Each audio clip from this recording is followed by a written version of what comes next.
O ministro da Fazenda, Fernando Haddad, já perdeu aí algumas batalhas, né? No fim do ano passado, ele brigou pelo fim da isenção do PIS/COFINS sobre a gasolina e o álcool, mas foi vencido por Lula, que prorrogou a medida por mais 2 meses, que vence então amanhã. Outra derrota foi em relação à correção da tabela do imposto de renda, que o ministro defendia a adoção da medida em 2024 e Lula atropelou e anunciou a correção a partir já desse ano. Esse desgoverno, eu não vou falar governo porque não é um desgoverno completamente descontrolado. Não tem nada de novo, né? Nós sabíamos que esse desgoverno, se eleito, se colocado em Brasília, ele iria desgovernar. O pior, Paula, é a imprensa que está fazendo um malabarismo, passando um pano, como dizem aí nas redes sociais, em relação às medidas desgovernamentais deste desgoverno. É assim mesmo, é bem redundante.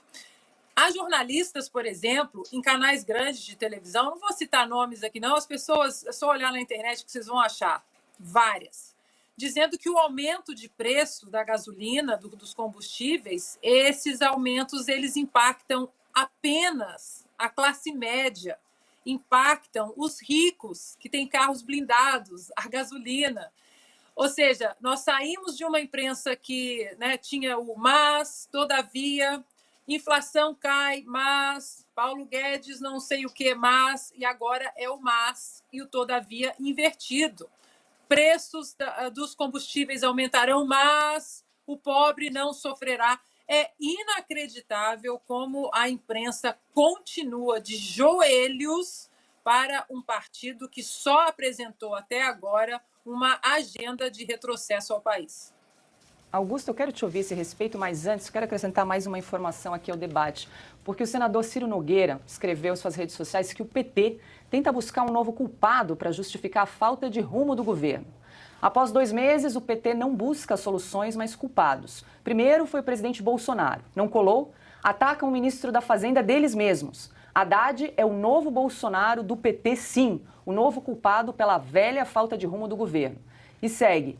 Querem transformar o principal ministro do governo em poste de combustíveis. Ministro da Fazenda fraco é política econômica sem credibilidade. É a primeira cláusula do contrato com o fracasso. Não façam isso com o Brasil. Tá então print do tweet, senador Ciro Nogueira. Bom, o ministro Haddad não dá bom dia sem consultar o chefe. Ele faz o que o Lula manda em qualquer circunstância. Ele foi candidato a prefeito porque o Lula mandou. Ele foi candidato a presidente porque o Lula mandou, foi candidato a governador porque o Lula mandou. E se mandasse que fizesse uma ordem contrária, ele também atenderia. Então ele merece essa desmoralização pública porque o Lula avisou. Né? Ninguém pode alegar desinformação sobre isso.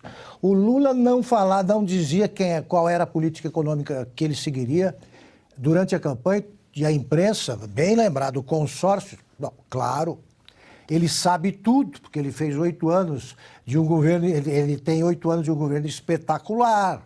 Então ele já tem essa experiência, ele sabe o que fazer. Sabia nada. Não dizia sequer quem seria o ministro. Escolheu o Haddad. Haddad topou.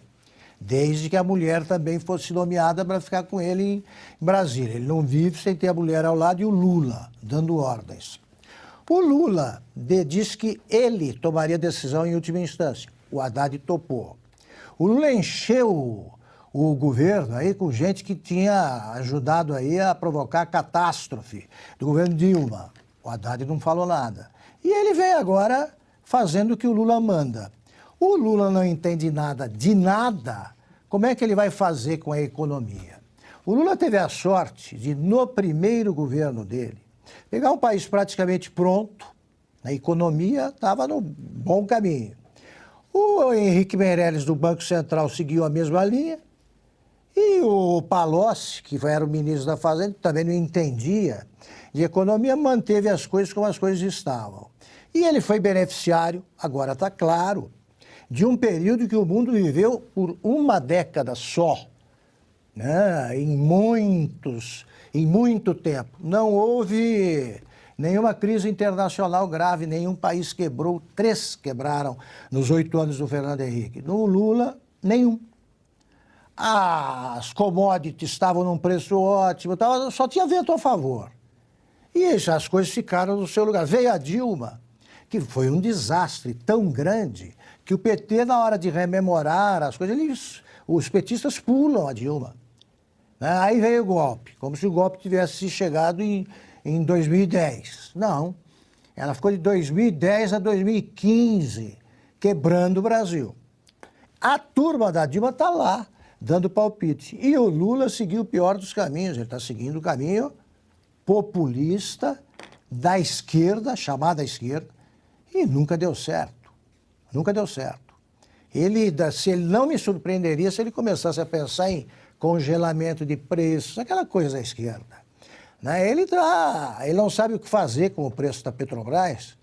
Imagina, ele está lidando com a Petrobras. Olha como o Brasil escolhe com insensatez, aí, com certa frequência. Ele não sabe que preço botar, porque se ele pode quebrar a Petrobras, ele pode quebrar o país, ele não sabe o que fazer. Em vez de chamar quem entende, ele fica conversando com o Haddad. Numa reunião entre o Lula e o Haddad, o que pode sair de bom? Eles não sabem escolher nem o restaurante para onde eles vão depois, porque nem disso eles entendem. Eles são péssimos. São péssimos. É a pior equipe da história. Estava vendo a agenda do Lula hoje, por curiosidade. Ele tem mantido reuniões com o ministro de 4 minutos. Em 4 minutos ele faz o quê? Dá alguma ordem que não faz sentido. Não se esqueça de curtir o vídeo e deixar seu comentário. É muito importante para nosso trabalho. Até breve!